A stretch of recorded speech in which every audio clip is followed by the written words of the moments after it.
Good Sunday evening, everybody. Hope y'all are having a great day. Um, the snow is snowing here. Uh, it's been coming on and off all day long. Uh, it would snow some, the sun would come out, the snow would melt, and then the snow would come again and show and whatever. So, all right, let's see what we got in the chat today. We got Lisa Ann. How you doing, dear? There's Ben. Okay, the UK hasn't jumped yet, so we have. And I seen there that Thomas's mother passed away last Monday. Uh, Very sorry to hear that, Thomas.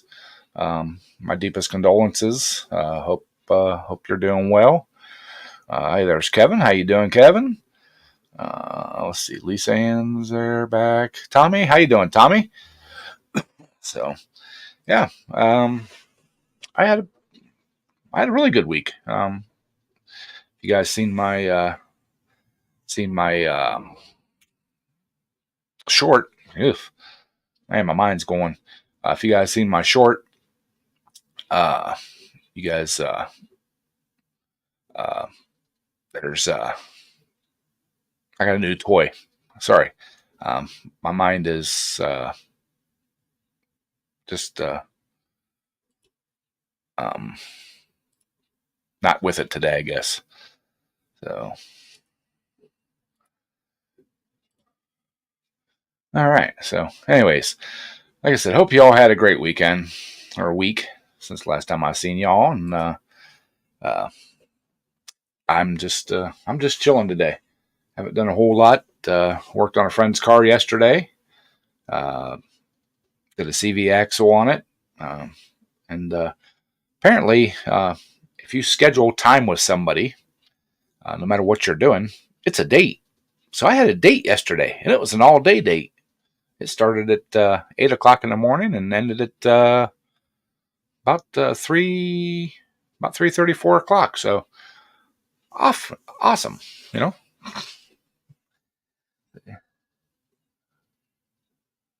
Hey, there's Mater. How you doing, Mater? Hope you're doing good. Uh, Hope you guys are having better weather down there than what we're having. But it's supposed to be in the 60s middle of the week. So hey, there's Ken. How you doing, Ken? So uh, yeah, I just don't have a whole bunch going on. Did kind of get out and work last evening a little bit in the garage. Sorry about that. Uh, Working on the steering on monkey business. Uh, yeah, I'm having issues. Uh, they say the definition of insanity is repeatedly doing something, expecting a different outcome. Um, uh, yeah, I'm just yeah, huh. Yeah. I keep beating my head against a wall. So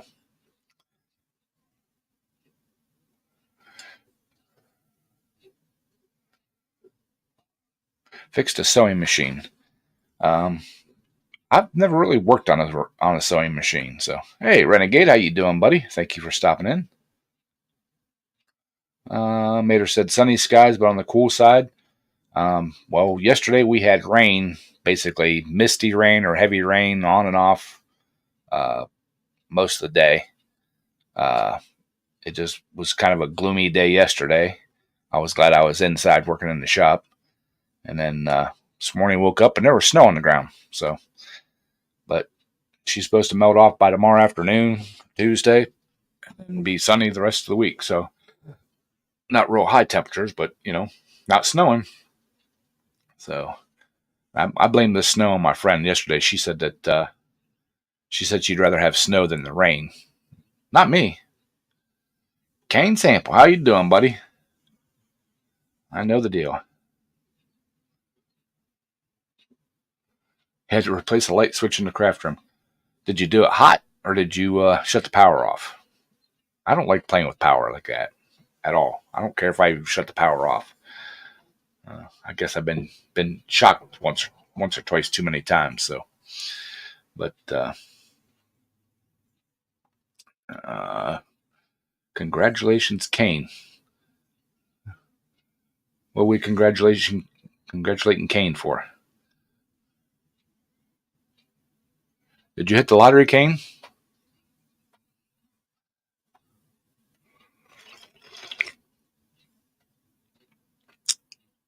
I've got one of those 34-inch like 7-drawer work carts at work. I love the thing. Yeah.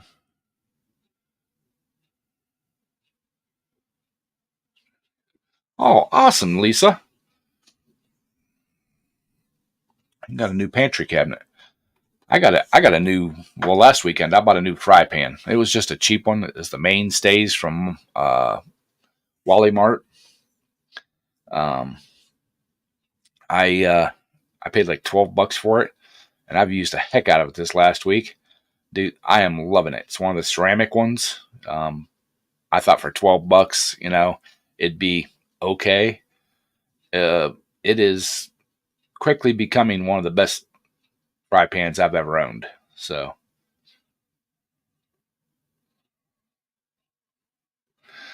let's see. I've got two big ones at work, and then that cart, and then here at the house, I've got a couple of them, but I need to reorganize my tools and re re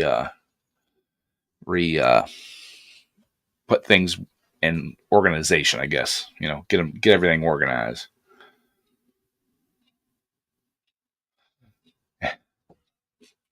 Yep. Now, now time to spend more time at Harbor Freight to fill them up. So that's just the thing. I've got enough tools sitting around in boxes and on shelves and everything else that I could probably fill one of their big, one of the big toolboxes. With the Hutchins stuff, I undoubtedly could probably fill one of those. Yukon box, yeah, Yukon boxes. They're. I like the Yukon boxes. Um, you know, oh, Kane made it yet another day. Then congratulations to everybody because we made it another day. Made it to another Sunday to hang out with me. Um, so.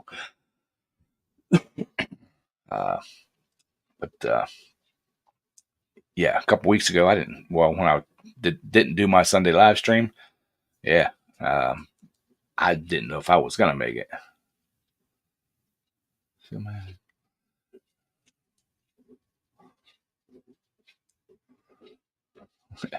Same way, Renegade.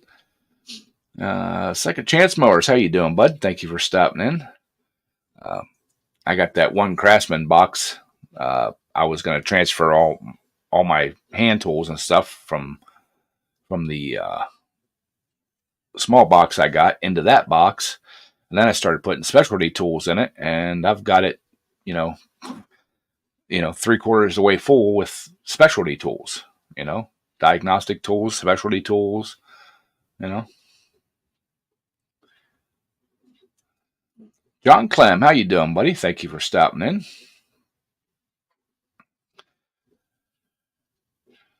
So, but so maybe down the road I'll look to buy another one, but for right now, I'm just making do with what I got.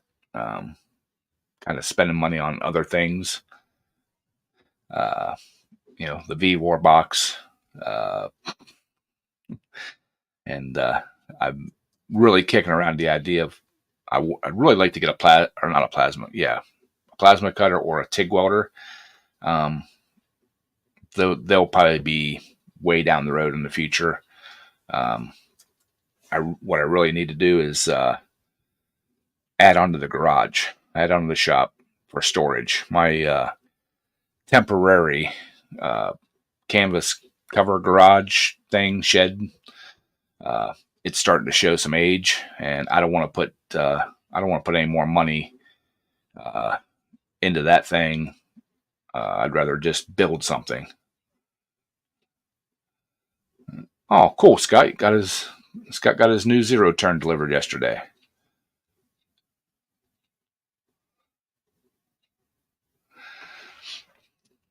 Well, keep buying, Renegade. The more toolboxes you have, the more you can fill it up.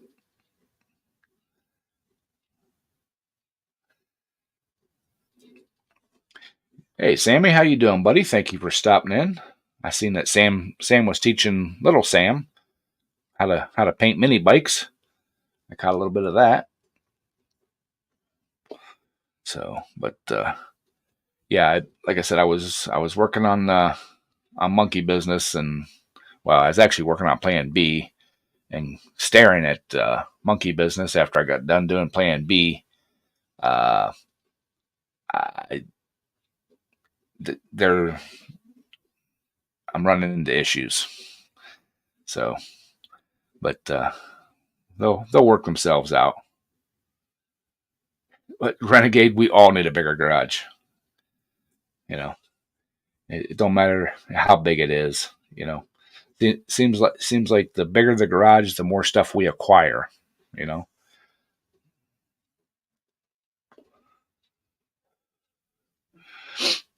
the some people call it hoarding. I call it saving. We're saving that stuff from the landfill and recycling and all that. You know, you never know. You may need that half cross threaded 3/4 inch bolt someday. Scott said he has a Model T garage. I actually used to have the house I lived in when I was married. It had a what they called a carriage house. Um, it The doors were like barely 7 feet high, and they were just wide enough to get like buggies into. If you when you went to pull a full like a modern vehicle into them, full size pickup truck, you'd have to fold the mirrors in to get it through the door, and then the depth of it. Like when I worked on a pickup truck, I would leave just enough room that I could squeeze between the front grill bumper and the wall, and there'd be like almost 3 feet hanging out the back. So yeah, it was a small, teeny tiny little place.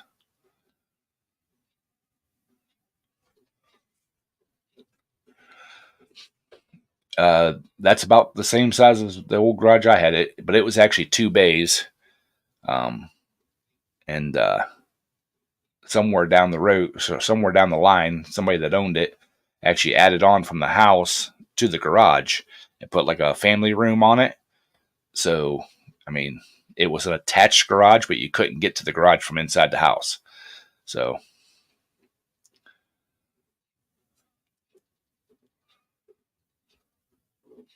exactly, Tommy. The bigger the specialty toolbox, the more specialty tools you get.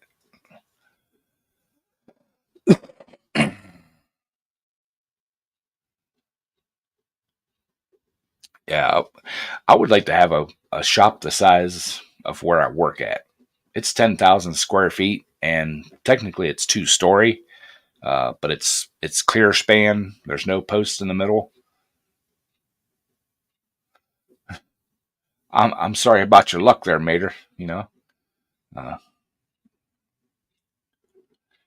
uh, Tractor's coming along, Sam. Slowly but surely. Uh, Plan B. As soon as we change the oil in it and uh, get some new fuel for it, he should be able to fire up and run. I do want to adjust the timing on it this year. I want to advance the timing a little bit. Since I went back to the stock coils, those coils were set for gas, not alcohol, and I got to put more timing into it. So, uh,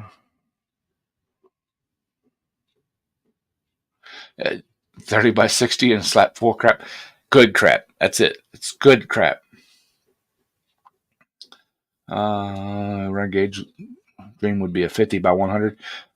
My shop at work is exactly 100 by 100, and there's along the one wall. There's I want to say it's 15 feet wide mezzanine. Uh, so there's like storage up above, and then you can actually pull underneath it. So, but like I said, it's clear span, so there's no post, no nothing. It's all iron on the inside. Hey, Scott. Fun. Oh yeah. How's Scott this evening? Pissed off, but I'm all right. Because my car's almost out of warranty, and they had the ABS lights on and all that. So I took it, and it had. I told them the heat wasn't blowing on the floor, and I took it over, and I said, "You got low air pressure light on the one of the sensors." So I took the dealer, get it back, and yesterday I had a serpentine belt just snap for no reason. Popped the hood, the inner fender. You know how you have to fold it over to pound out the wheel bearing. They left it laying. They left it laying on top of the serpentine belt. Nice. And when I called them, they said, "Sorry, it's out of warranty." I said, "But you did the work, so I don't care if it's out of warranty now. You're fixing it. If I take it to court, you're fixing it." I mean, they don't like my attitude. Who cares if they like your attitude or not? They said, "Well, and why would you test the air conditioner?" I said, "Because I tried it out last week. We had a couple 60-degree days." He said, "But it won't come on if it's cold." I said, "Yes, it will." Yeah, it will. Yep. Basically, that belt wore a hole in one of the. I put my gauge on to see if it has any Freon in it. I don't know what they did, but there's no Freon, and now there's no heat coming out, and it's 30-some degrees outside with snow flurries. Yeah. Hey, Quick Wrench, how you doing? Willie, CK, how you doing, buddy? Yeah. I test all of our ACs at work about this time of year, just to make sure that there's nothing going on with any of them, and have to plan ahead so I can start getting them fixed whenever all the guys start using them and complain because they're not blowing cold enough.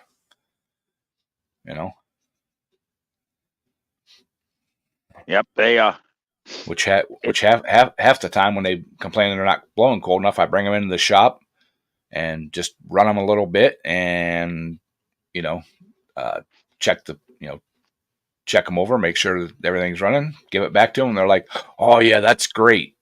And I didn't do a thing to it. I didn't add any Freon or anything. They just You'd like this, Ed. Look at this dealer that I bought that John new zero turn from. So gave me a quart-sized jar of homemade sauerkraut. Ooh, awesome.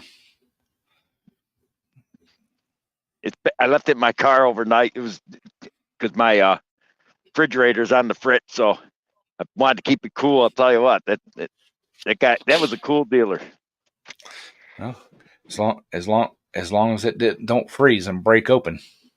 Oh no, it did. It wasn't that cold last night.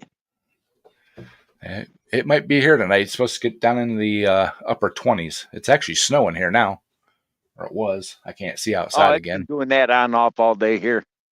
Yeah, it has been. It would snow here, and then the sun would come out, and all the snow would melt, and then it would snow again, and then the sun come back out, and it did that, like I said, 2 or 3 times. So I was hoping it would be done after the last time it got sunny, but no. I looked at the radar. We got more snow coming in after dark, so it'll be there in the morning.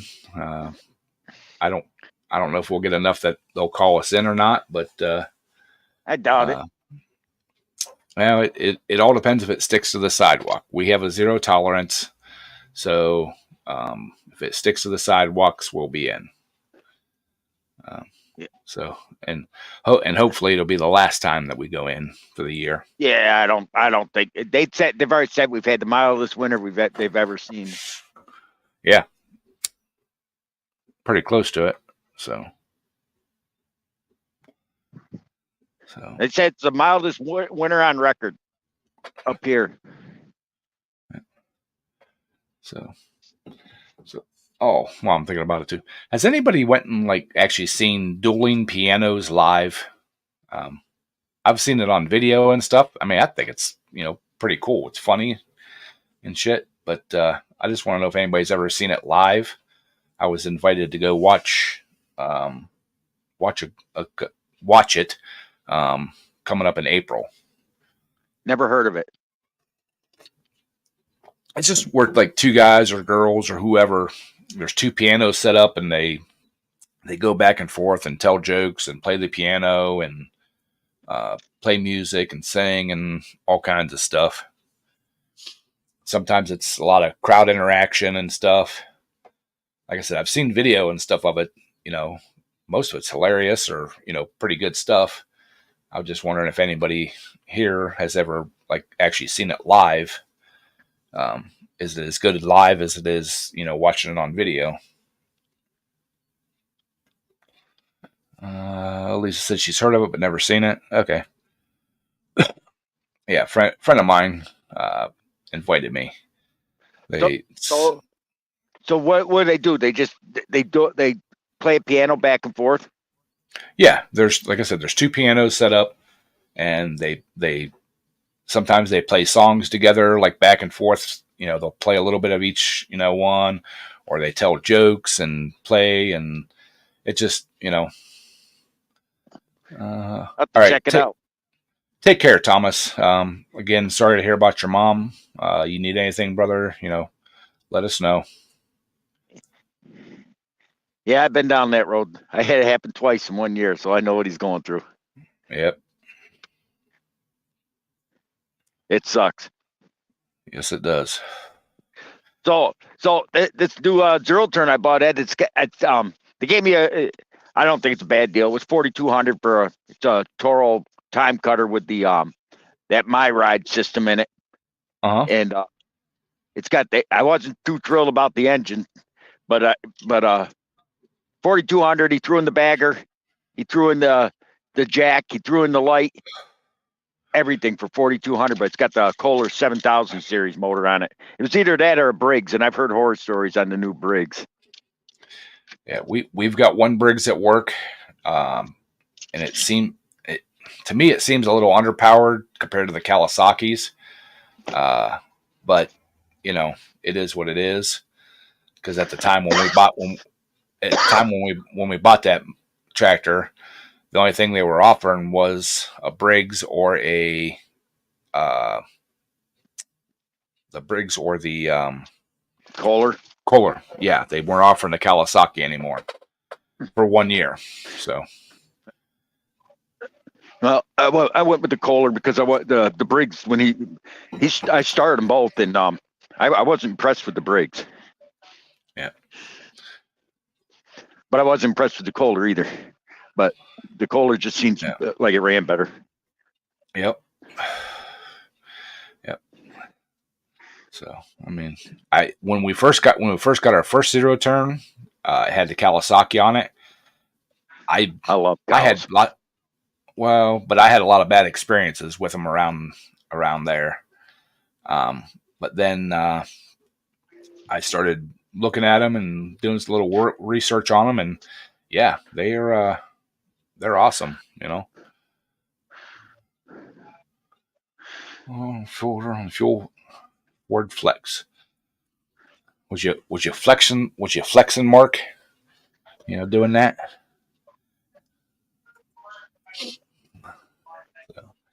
But so yeah, I mean, but and honestly, I mean, they're all the small engines are getting to be like the cars.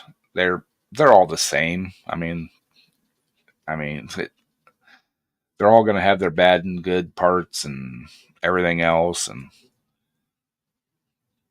they'll start. It's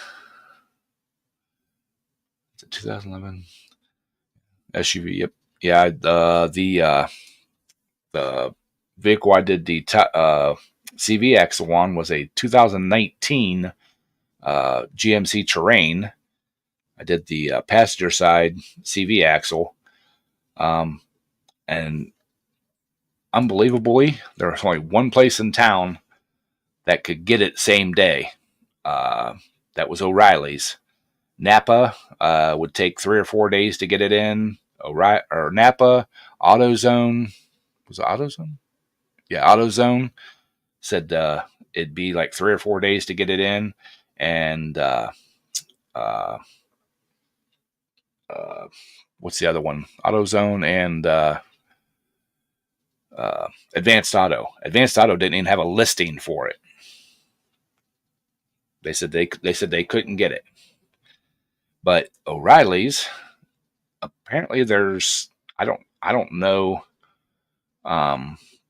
what the deal is with that, but there's two different ones for each side for the front wheel drive, and then there's a third one that's different for the all wheel drive. And of course, Friday when I ordered the part, I got the wrong one because it's a front wheel drive. So I had to call them up Saturday morning, and they're like, "Well, yeah, we can get you the other one." They it took till 2:30 for them to get it in. It was the right one, but yeah, and there's no differentiating between, they don't. There's like not a VIN code or anything that tells you which one that one takes. Hey, Cajun, how you doing? Oh, good, Ed. How you doing? Scott, how you? Everybody in chat, how y'all are? Kane, Lisa, Uncle Mark, Macuzan. You know the deal. But yeah, so I mean, total, if I would have had the original axle, the right axle shaft, it would have took me less than an hour to swap the old one out and put the new one in. But I had to wait 5 hours to get the right one in stock. So we went to brunch and then hung out, and so hey, Kevin, how you doing? Well, Kevin was already here. Hi, I'll say hi to Kevin again. He just hasn't been talking in chat.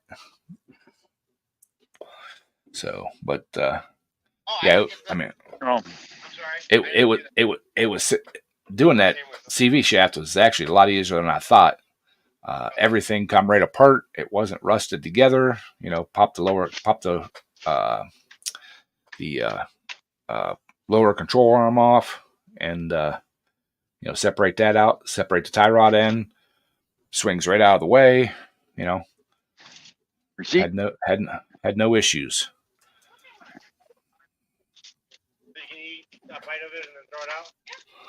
But Friday at work, well, Thursday afternoon and then Friday morning, I had one of our vans. It had a real bad death wobble, about 55 mile an hour. You tap the brake, and the steering wheel would start shaking. And I've dealt with that before. It usually ends up being a pitman arm or idler arm. Sometimes the tie rod end, but usually it's just the pitman arm and the idler arm. So I threw it up on the rack, checked it. Yep, that's what it is. Ordered the parts, put them all in, took it out for a test drive. It still had a pulsation, still had a wobble, but not as bad, but still had a wobble. And ended up the brake rotors were warped too. So, yeehaw. Wow. You got a hot? Brake rotors got hot? Yep. So I ended up putting new brake pads and rotors on the front of it. So she's all good now. About $700 later. Oh, quit beeping, car. Because it's a van that we just bought off a lease, and we plan on keeping it for a good long while. So I bought the real good brakes and brake pads and rotors, and bought the good pitman arm and idler arm. And if it would have been one of our old ones that's got 100 and God knows how many miles on it, we would have got the cheap stuff. Damn. Tommy wants to know, Briggs, if it's getting to be too much for you to push mow the yard. You have to get a zero turn. I got a big ass yard. Yeah. My yard's 100 feet wide in the back, and on my yard, then it spreads out, so it's 500 feet wide and 675 feet deep. Mark, if you're asking about that terrain, it had the 1.5 liter turbo. And no, the transmissions do not have dipsticks on them. So you have to take the fill breather cap off, put the vehicle up in the air, and there's a plug on the driver's side. You got to pull it out and see if oil drips out of it. So, yeah, that's what I did. I put the thing up in the air, pulled the plug. There's nothing coming out of it after I pulled the shaft out and drained a bunch of it out. Set it back down, put the funnel in it, and just started dumping in until transmission fluid started running out. And put it back up, put the plug back in it, put the cap back on it, and I probably put probably a quart and a half in it. So, but It's yeah, it's always a pain trying to find wobbles in vehicles sometimes. oh well, like I said, it's a common problem on those vans, the pitman arm and the idler arm. I can, I know all the tools, I know all the tricks and everything to get the dang thing pulled apart and pulled off, and with the big trick of getting the pitman arm off is you don't even have to take the steering shaft loose. Loosen all 3 bolts. Leave the one in the top front, I think it is, in, and you can rotate it up. Put the bottom bolt back in, and it rests against it. And you can put your puller on, pull it off, put the new one on, tighten it up, and let it roll right back in place, and put the other 2 bolts back in.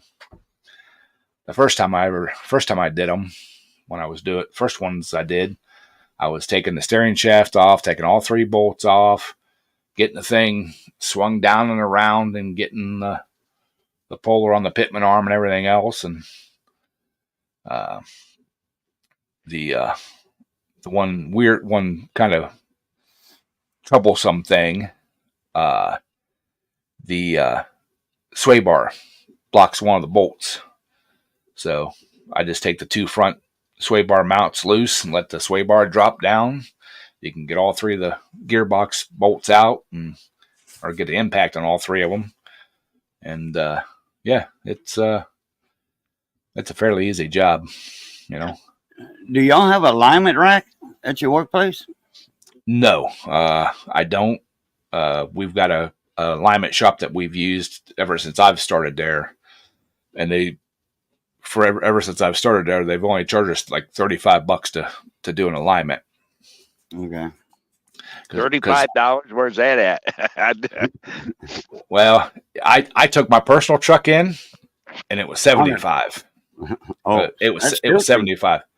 Yeah, they didn't have to do any adjusting to it, but just to put it on the rack, check it, everything else, it was $75. Really? Wow. Yep. But I've done enough business with them. I probably take 10, 12 vehicles to them a year. I mean, most of the time it's like tie rod ends or something like that, or those pitman arms. Pitman arms, when I do the pitman arm and the idler arm, I usually don't even, unless the steering wheel is really, twisted out of straight, I don't even take them in and have them aligned. But like if I do a tie rod end, or 2, I'll take them in, and most of the time they'll tell me, man, that thing was close enough we didn't even adjust it. So 04 diagrams.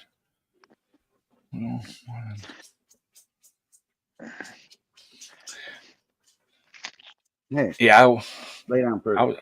I was looking at a bunch of different trucks and stuff, and it's hard to find one with for a decent price without 200 and some thousand miles on it.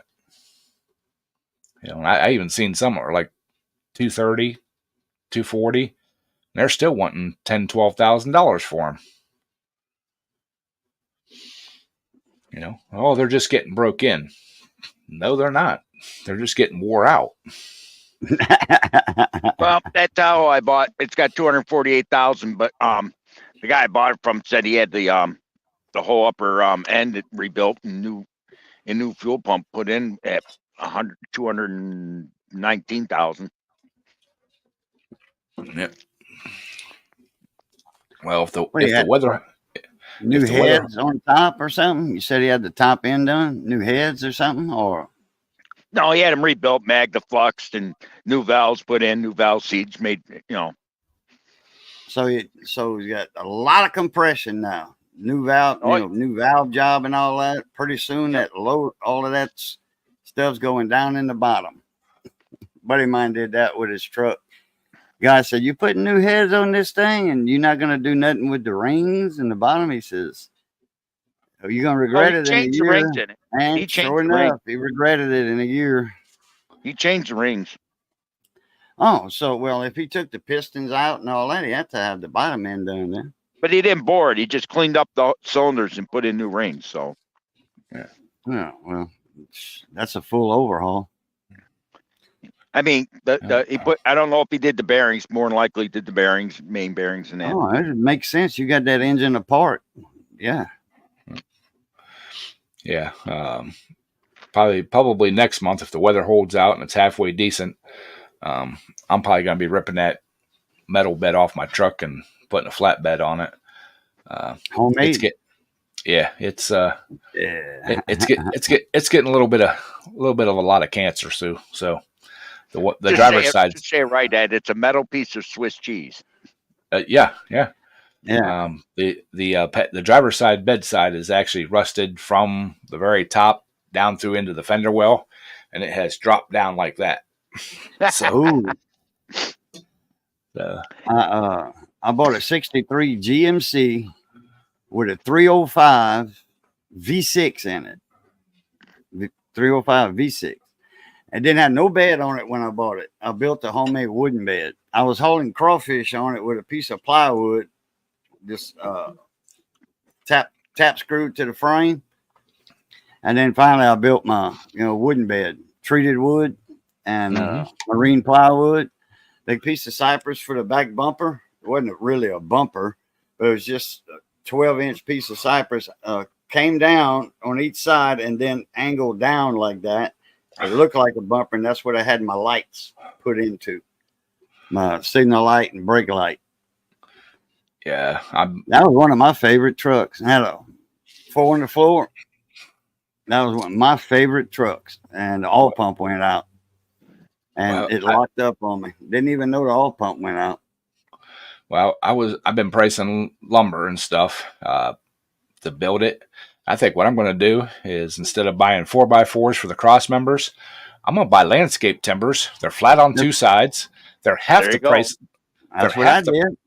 They're half the price of the 4x4s, the same length, but they're the same length. And my brother has a whole bunch of 2x6s or 2x8 rough sawn lumber. All I got to do is true up the sides because it's live edge. True up the sides, and I'm gonna take a weed burner torch and toast them on the outside and screw it down. They cost as much to build a wooden bed they used to be able to buy a new steel bed 10 years ago. Yeah. I used the landscape timbers on the frame. I bolted them, blew out some holes in the frame. From the back of the cab all the way to the back. The landscape timbers were bolted to the frame. Then I used some treated 2x6 going across. And that was plenty strong. It was cantilevered a little bit, but not that much, And I 2x6 treated going across. And then the marine plywood just on top. And on the back, I had the cypress. On each side, it came down about that far. And then angled down like that. So it looked like an old style bumper. Just take some rusty metal primer and paint the frame with a paintbrush before you start building and fluid film the crap out of it. Nope. I'm not even going to paint the frame. I'm going to check for any more cracks or anything that needs welded up, and I will do that while I got the frame off. But other than that, nope. Hopefully that truck won't be here over another year. Ed says, I'm tired of it. Yeah. I mean, it still runs great. It's just, it's starting to rot out. And ain't that sick how you have some of the best running cars are the biggest rust buckets? What'd you do, Briggs? Lose a tooth? Huh? You lose a tooth? Yep, that's what happens when you bite down on something too hard. Dang. Hi, Daryl. But hey, Daryl. Like Cajun, I can fix it easy. Yeah, little bit of super glue it back on. I ain't got what? There's $19,000 in that mouth. You think I'm gonna super glue it? Bite me? I just gonna go to the dentist and they'll fix it. Oh, okay. See, KG, you just go like this. You go like this. Watch. Take out that screw, loosen that, and then go. Yeah. But now I've been looking at the GM minibuses, and I think as long as the engine stays running good, I found a bunch of them that people have bought to pull the motors out of. And they want to get rid of the rest of the bus, not real expensive. Well, I'm thinking about if I can pick one up cheap enough, buy it, and then when I'm done driving the Chevy, pull that 5.3 out, and drop it in that bus, and and have me a nice. How many nice, miles are on toter. that 5.3? 180, 186, I think. Oh 186,000. hell, that's got another 200,000 in it. Yeah, the only thing is I'll have to get a different transmission because I can't use the transfer case unless I want to make the bus full drive. You know. Hey, there you go. That'd be badass. The 4-wheel drive bus. Yeah, but they don't. I don't think they make the independent front suspension for the buses for 4-wheel drive.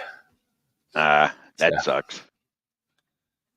But yeah, I mean, I'll go through it and put new rod and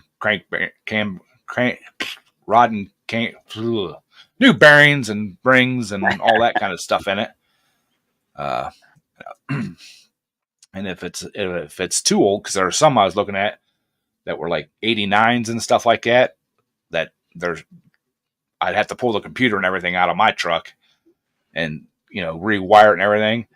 I can buy a Holley sniper system for like $1,200 and just make it standalone, and that'd be a good idea. And it'll run a 6L80 transmission. So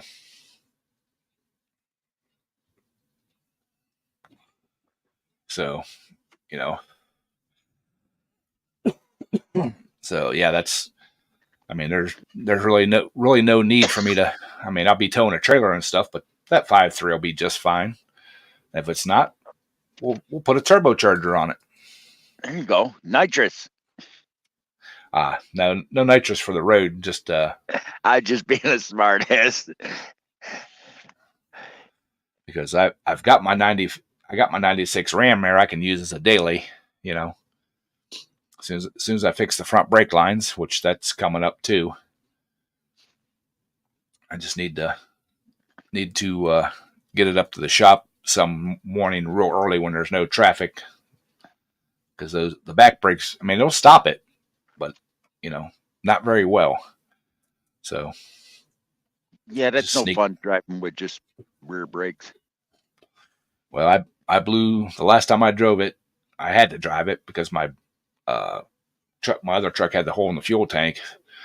I blew through a stop sign and just about got somebody. So I'm like, wow. Yep, it's time to get those front brake lines fixed. I've got the parts. It's the rubber lines.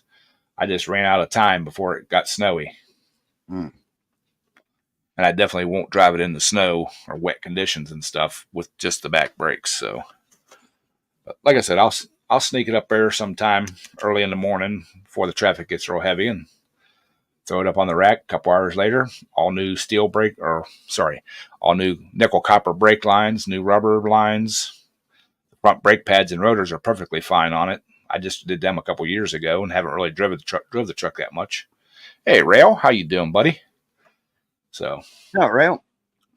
I've been honestly thinking about making that into my tow vehicle for the pulling tractors and stuff. It's that short bed, and I got a toolbox I can throw in the bed of the truck to put all my fire suit and helmet and all that kind of stuff in, so I don't have to keep it in the cab of the truck. So, but I don't know, one way or the other.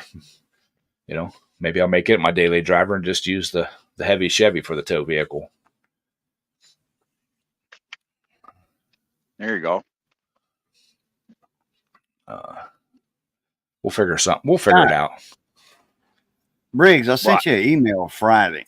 I don't know if you've seen it yet. I haven't had a chance to do anything. I just running back and forth to Massachusetts, take care of my cousin back. It's been a pain in the butt. Yeah. But I didn't know if you had seen it or not. I'll look. Tommy, they're not real heavy. They're basically the same chassis as a 1-ton van with dual wheels. Then they put most of them are aluminum boxes on them. So they're not real heavy, I wouldn't say. I'd say they're probably the same weight as a regular like 1-ton van. And then, if you throw tools and stuff in it, it's probably about the same weight. But they are a dual wheel, designed for hauling, I think they're 16 or 18 passengers or something like that. I ain't sure exactly how many they are, but yeah, that's the whole reason I want to buy one, for a toter. Put a hitch on it, and then I can get a big, 16, 18 foot enclosed trailer and have plenty of room for my pulling tractors and all that kind of crap. So should have bought my old square body dually when I had it for sale before I sold it. I didn't want that big Block 44, man. I didn't. At the 389, I sold the motor. I got the motor still. I sold just the chassis. Hell, you could have put your 350, your 5.3 in that. Yeah, that's the whole plan is the reason for getting the bus chassis is to make it like a toter home. So, put make it so you can put a little bed or something in it, or whatever. And if I decide I want to go camping some weekend, I just go camping. That's right. Oh yeah. I'm too old for the tent camping shit anymore, man. I like rolling up, parking, getting out, and starting a fire and hanging out by the fire. And when it's time to go to bed, go inside, shut the door, and go to sleep. I don't want to. I used to have a tow behind camper, and I used it a little bit, or quite a bit, for a couple years. I even actually rode out a almost tornado. The tornado was within 10 miles of me. It was actually heading right towards us and then veered off. I rode that out in that camper at a campground. I was right across from the block bathrooms, the cinder block, or the cement block bathrooms. And I told myself if it gets bad enough that I can't see the camper next to me, we're heading to that bathroom. I'm not going to ride it out in this camper. But it never got that bad, and shagging wagon. Yeah, I don't know about shagging, but shagging it's a wagon. On the boulevard. It'd be a wagon. But yeah, that's and I really want the school bus model, but I would probably take like one of the transit bodies that has the fiberglass body on it. I just don't know about at least with a school bus, I can close, if I want to close off some of the windows, I can do it fairly easy. With the fiberglass body, if you want to close off the windows, that's a little bit more work, Oh, those transit bodies are wider too. Maybe a little bit. 2.5 foot, I think, something like that, than a regular, flat side body. Those transit bodies are, yeah. Well, the school ones buses down here are anyway. Well, the they school have a buses couple of them in the junkyard that's wrecked on the total loss on the front end, and the back end's good on them.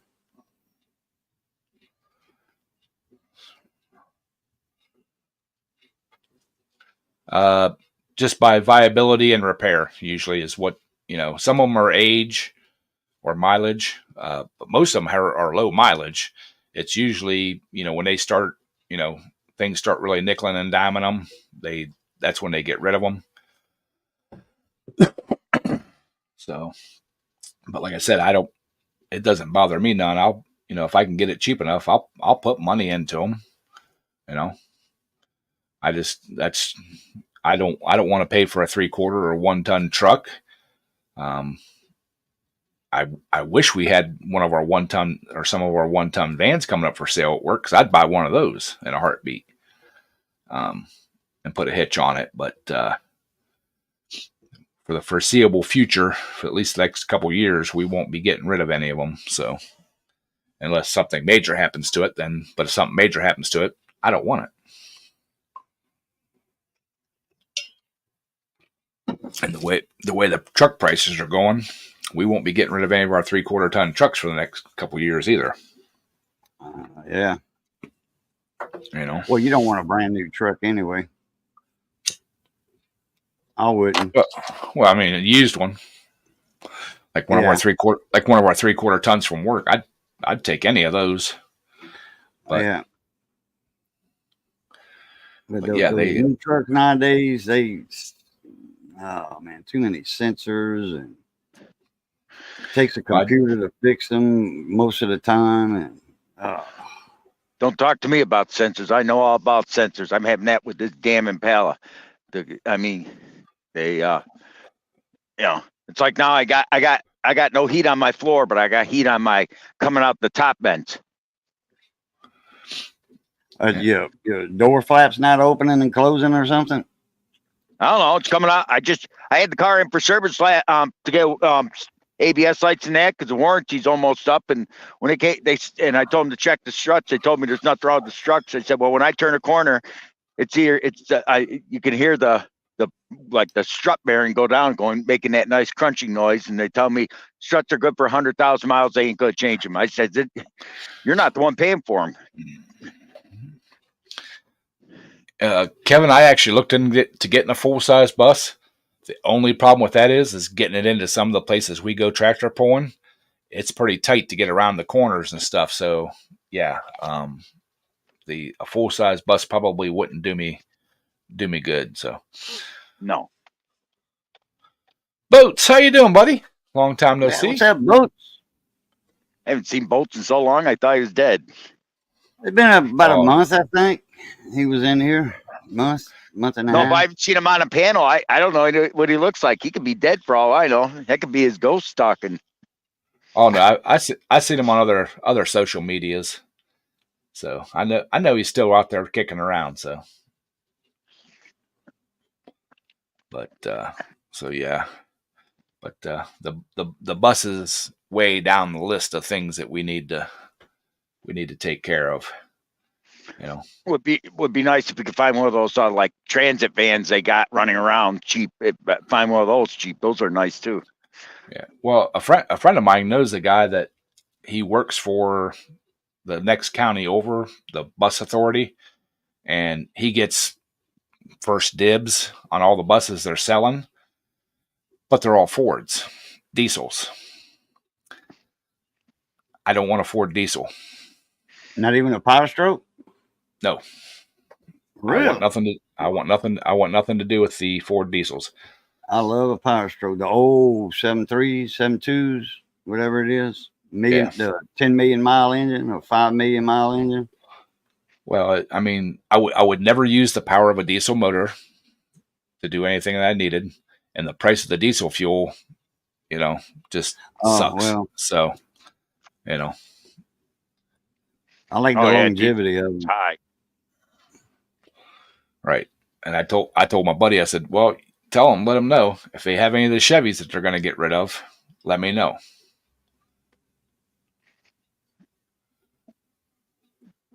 They use school buses down here to pick watermelons. They cut the roof off and take out the seat. There you go. Yeah. Yeah. Well, around here, a lot of the antique tractor puller guys buy the old school buses, and they'll cut the back, right at the very back doors. They cut them off, and then they cut the roof and raise it up like 2 feet and kind of make it hump up all the way to the back. And then they dovetail the back down a little bit and put ramps on it. and they can drive their antique tractor right up in, and they put like a wood bed in there and strap it all down, and there's no door on the back or anything, but yeah, I see a lot of them do that, and they'll put like a fake wall like 3/4 the way up, so they have like a little enclosed seating area or whatever. I see half a dozen or so of them running around doing that. But they're going into like fairgrounds and stuff like that. I'm going into backwoods places that sometimes it's hard to get just a regular truck and trailer in and out of. If I'd known you went back when I sold it, I had a 75 old Chevy Winnebago. Basically I built on a truck chassis. That would have been perfect for you. You could have cut the back end off of that and still kept like the bathroom part in there, and it still had a little, I've actually looked at a couple small like van front motorhomes and thought about taking the camper part off and building a little area and then a flatbed and stuff, but I don't know if I want to do all that work or put that much work into them. Well, the one I had, you could have put a roll up door in the back easy and just it's still used it. But oh yeah, I can make a toy hauler out of. But like I said, that's why I want the mini school bus with the van front on it, so I can put a hitch on it, make the camper out of it, and then if I get a big enclosed trailer, that one ton will haul it and tow it perfectly fine. So for now I can use my little, would look kind of funny with my little 10-foot trailer behind it, but my brother's got a 16 or 18-foot trailer he just bought this year to haul his side-by-side on. He's got his old 12-foot trailer. I can use either one of those. And if I start taking 2 tractors to the tractor pull, I'm going to have to borrow his 12-footer to haul it on. What doesn't your brother have? He has a lot of stuff. He sounds like the ultimate pack rat. No, he just, if he needs it, he can afford it, he buys it. Oh, I'm the same way. He's been very wise with his money over the years, so he can afford to do that kind of stuff. Me myself, I was stupid with my. I was good with my money, stupid with my relationships. Oh, wine, women, and song, and not all 3 at the same time. Roma home, yeah, they're like I think the Roma homes are like what we call the motor homes. It's like a camper that's built on a truck frame. Yep. Kind of like the old style Toyota or Ford with the camper truck with a camper built on it. Remember the little Toyotas? Yep. That had that. Yep.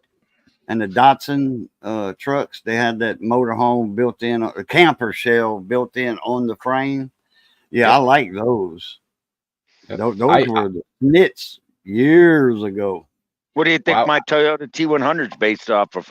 That's just what you were talking about. Yeah, but this was way before your Toyota. This was in the 70s. These came out. Yeah, that's what they based the chassis on. They made those things clear up into the 80s with they had the dual wheels in the back and everything. Yeah, little 1-ton axles, so-called 1-ton axles. Yeah, I mean they were heavy duty axles. You didn't want all that weight just on 2 tires, 2 rear tires. Yeah, Rail. That's I've seen lots of people buy the bigger enclosed trailers and make a like camper in them, basically like a toy toter. But the toy toters are like super expensive. But they'll buy the enclosed trailers and do their own conversion on them, so they can take their 4-wheelers or side by sides and still have a place to do all that. Hey Jeff, how you doing, buddy? Hope you're feeling good. Yeah. He forgot to set his clock for it, so he's an hour late exactly. Yeah. So, all right, Johnny y'all. got up this morning and said, he looked at the clock. He said, "Oh, it's 6 o'clock, so it's actually 5 o'clock." I'm like, "Think again. I didn't set my clock forward, so it's 7 o'clock." He was like, "Oh, okay." Yeah, I actually seen a lot of people posting on like Facebook and stuff that they're hoping that the time they want to go back to 2023 or whatever, And I'm like, y'all, hopefully you don't think we're falling back. So Chinook. What's a Chinook? Boats. That's it. Cajun's talking about Chinooks. I guess he's talking about when I was talking about the little Toyota or Datsun trucks with the built-in camper on it. You open the back door and go in, step in, and it's tall for adults to, walk in and. Yep. So, all right, y'all. It's been an hour. We're gonna end this out of here. Appreciate y'all coming and hanging out, and wasting a little bit of time with me. We will definitely see you all next weekend. So, y'all have a great week and be safe, and we'll talk to you then. Yeah. All right, everybody. As always, love, peace, and crackling grease. Catch y'all later at Blue Top. Have fun.